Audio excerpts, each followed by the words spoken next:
Wow, this is an amazing location, all covered in pine trees. Now, Offa's Dyke is survives in the landscape in various different ways, and perhaps the iconic positions are where we can see it stretching over upland, clear of vegetation.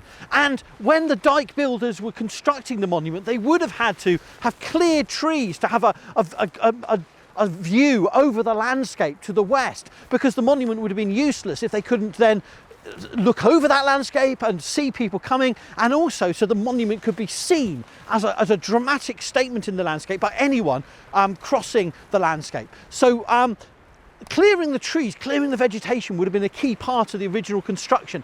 But today the monument survives in all manner of different environments. In valleys it tends to be eroded away, on hillsides and hilltops, so it survives in woodland, in heathland, in farmland. And here in this dense woodland you get a very different sense of its preservation.